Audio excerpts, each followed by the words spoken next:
closer to like a 0, we can. And then just in case we don't like it, save another one. Just in case we don't like it, we could always go back on the other side. Okay, so that was pretty bad. In my defense, it was the first time I've done like a voiceover kind of thing like this. So instead, I'll just explain really quickly what I was going to explain without the rambling. So basically, in the mod folder, there is a optional CSP physics thing. But basically, this is like the files that give you the porpoising and stuff like that. You don't really need it. So it's really up to you if you want to have fun with this or not. But for hot lapping purposes, we'll just use the regular physics file. But with the mod pack, it comes with a manual as well. Just basically goes over what the car does. Kind of gives you an overview of what they did this year with the car. So yeah, basically they say, yeah, we'll add the porpoising. So basically if you run to low ride height, then you get the porpoising. But like I said, we're not running this file, so we could kind of just ignore this.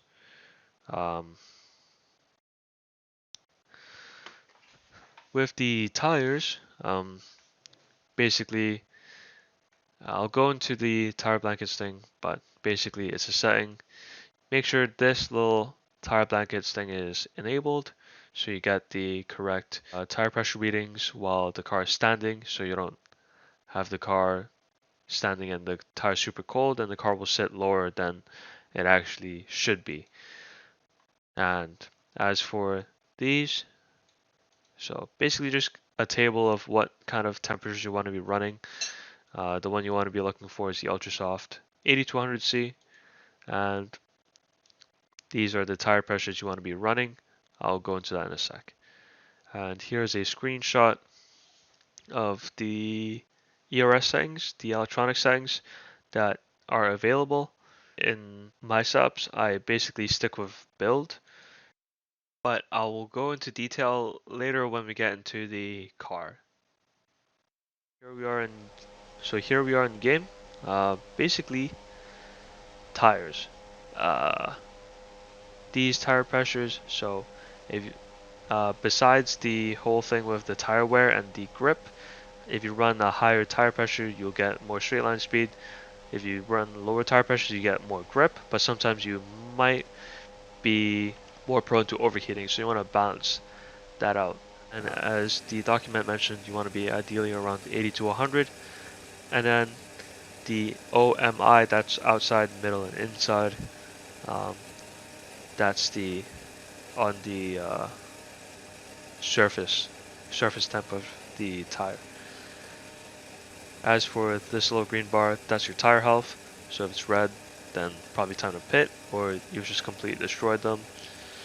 And make sure that you keep an eye on this little PSI bar there.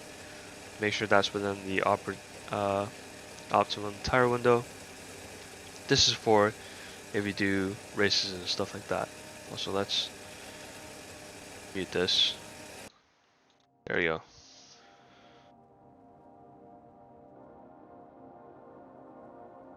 Besides that, 1 liter is probably the fastest way, or the fastest setting. I usually just leave it around like 8 or 9 or 10. It costs you like a tenth or something, but you know, it stays away from the people who are like, oh, you always run 1 liter. That's unrealistic. But anyways, like I said earlier in the video, I run build.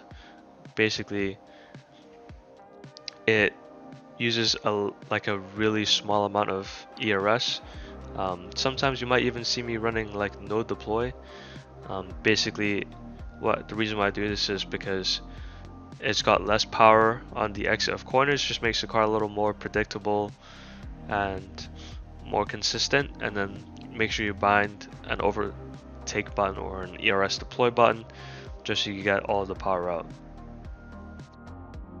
MGUK recovery, it's exactly what it sounds like. It's how much of the battery that is replenished on braking. Ideally you want it on 0, but I found that on, like, I don't know whether it's just me, but sometimes the amount of battery you could use is more than the actual battery that you have. So over the lap, you do need to regenerate a bit of battery, but 10% is basically all you really need. If you're in a race, balance this out. Find a good balance between the recovery and how much you're using. 100% will obviously regenerate the most amount of battery, but will also increase the amount of braking distance you have. So just be careful with that. This is basically, MGUH mode is basically the same, but on throttle. So if you have it in the motor mode, the MGUH is generating battery for the car, so you get more power.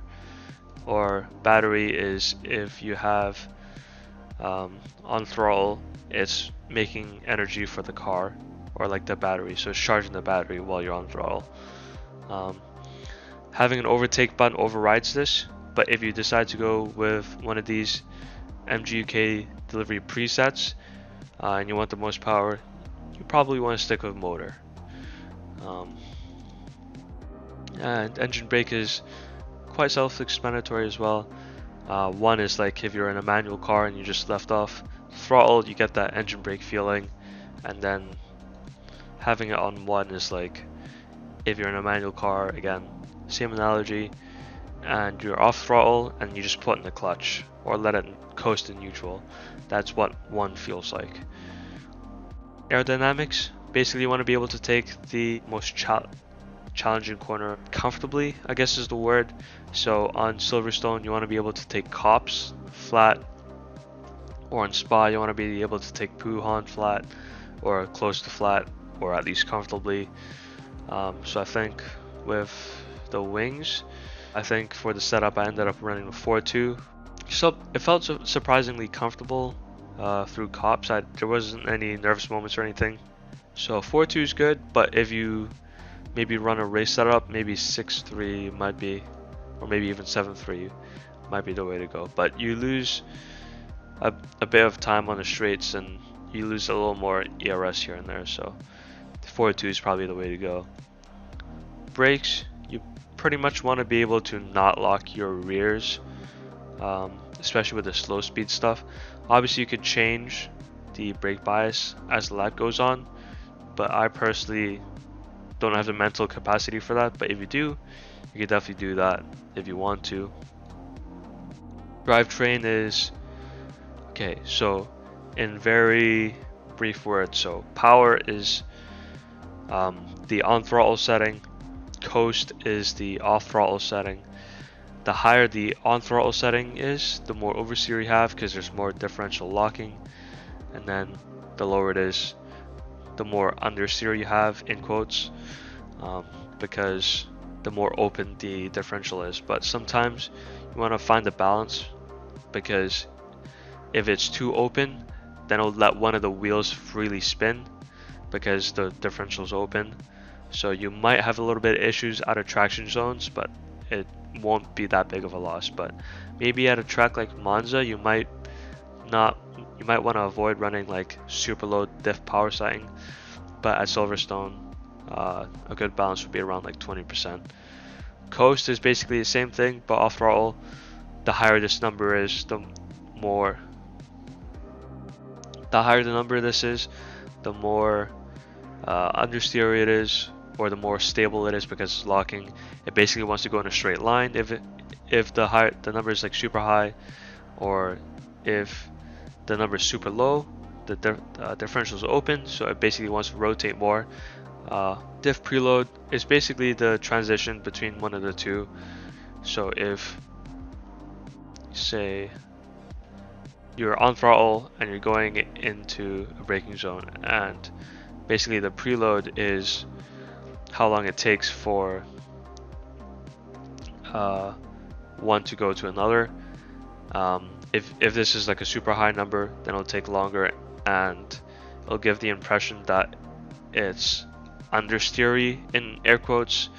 And then if you have this on like a super low setting, it'll give the impression that it's in quotes oversteery, because it makes the car feel a little more unstable. But it, like the descriptor says here, it can make the car more agile, but can make the car pretty loose if like you drive it pretty abruptly or give like sudden throttle inputs and stuff like that.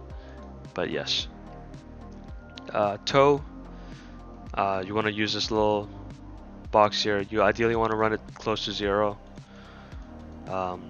It generates tire temperature, and if you the higher positive value this has, the more stability it has in the mechanical grip corners. But like I said, it generates tire temperature, so unless you need to, run this as close to a 0 setting as possible. Same with the front toe, but as you can see here, it's already like -0.5, -0.05, -0.06. Like the lower this number goes, so as it goes lower and lower and lower, it basically just means that you have more turn-in at the cost of less top speed and more tire temperature. Another segue here. So basically, with the toe,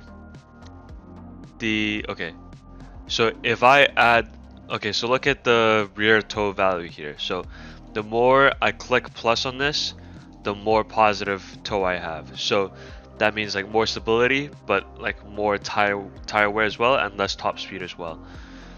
For the front, the more toe setting, the more plus I hit, as you can see, the more it goes in a negative direction. So it'll add more toe out. So the more pluses, the more toe out. So this negative thing goes more negative, if that makes any sense. That will make it more turn-in at the expense of like more tire wear, less top speed, yada yada yada. Yeah, segue done. With camber, basically the same.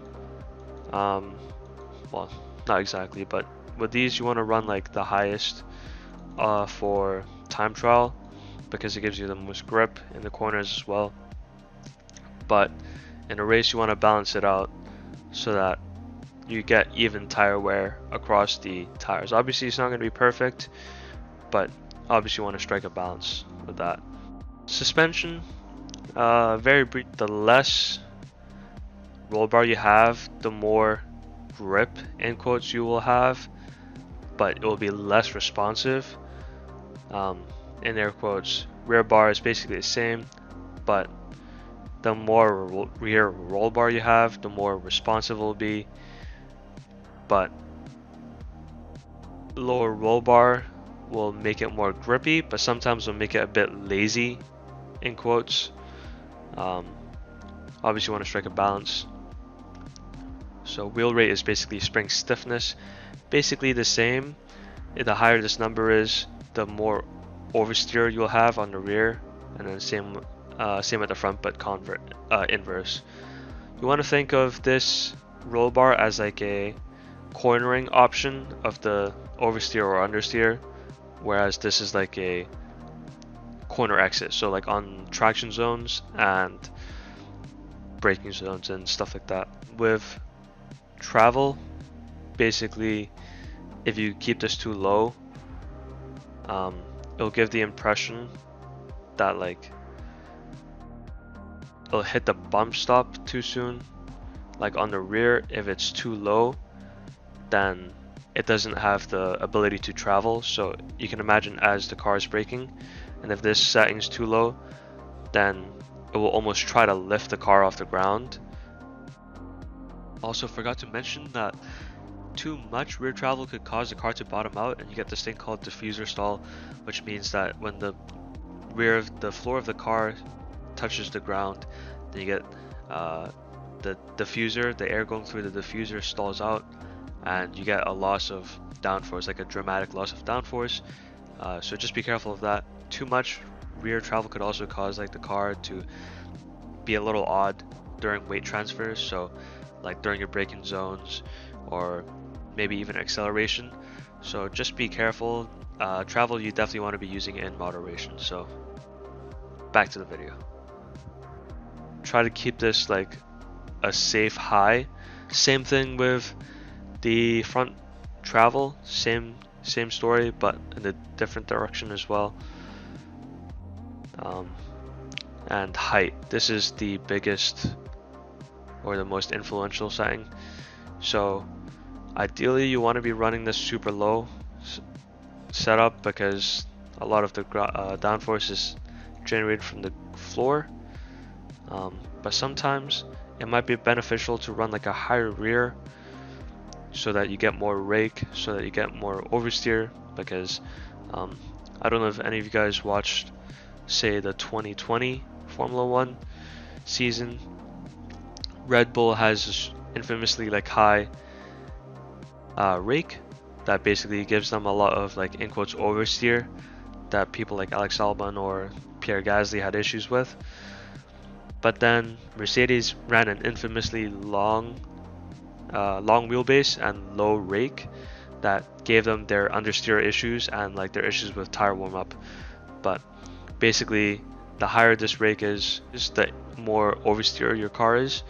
And obviously you could change the characteristics of the car could change based on like your how stiff your springs are. So if you run like a really high downforce and you have like soft springs, then the car will be pushed more into the ground, so you end up with like a mild rake instead of a high rake in high speed corners. But like it says on the screen there isn't one perfect setup. In the setup course, there's a lot of ways to be fast. There are a lot of setups that could achieve the same time, just tailored to the individual's personal driving style. So feel free to experiment with the rake, ride height settings, spring settings, see what works best for you, and don't get too caught up in what other people are running, because chances are you'll find a way to be fast as well. Dampers, so basically fast bump and rebound are your curb settings or like your bump settings. So if you use a lot of curb and stuff like that and it's reacting awkwardly to the curbs, then these will be your settings to look at. And then bump and rebound is basically how the dampers react when there's like a load transfer. So basically generally a higher bump setting will make it more reactive in quotes, and a lower will make it less reactive but more predictable. This is like on load transfer, like so from left to right, and then heave damper is basically the same settings but from front and rear. So like when you're braking, or like when the whole axle is like moving, so like on braking or on acceleration and stuff like that. This steer assist is basically your power steering. So 0 is like no power steering, and then something like 200 is like full power steering. I just leave this on default, and then I just change my settings in Content Manager. And then here, the visuals basically as it mentions. This little halo, so makes the halo transparent, and then this just changes the style. And then I think this is the setting for the halo or something, and then this is like the gills for the side pods, and I think this is for the Aero screen there, and I forgot what this tape is, but yeah, you can pretty much ignore this. So yeah, generally that was basically just an overview of the setup, and then I'll show clips of me doing my run, and throughout I'll make certain mistakes, and throughout I think it's like a 4-hour video, but obviously I'll cut it down, but throughout I'll make certain setup changes and I'll try to explain why in the video. If I do a bit of rambling, I'll just add a bit of text overlay and stuff like that. Like you've seen earlier in this, I'll definitely add a bit of text just to make more sense of what I'm saying, or I'll just add a voiceover like I'm doing now, just to give a little bit more context as to what I'm doing. So for preliminary setup, make sure you're running the correct tire pressures, like a low fuel setup if you want. Wing angle, you'll find out pretty quickly what kind of wing angle you want to be running. And for electronics, that's really up to you, personal preference, what kind of deploy you want to be running. But ideally you want to be running low recovery. But other than that, that's basically what the setup page does.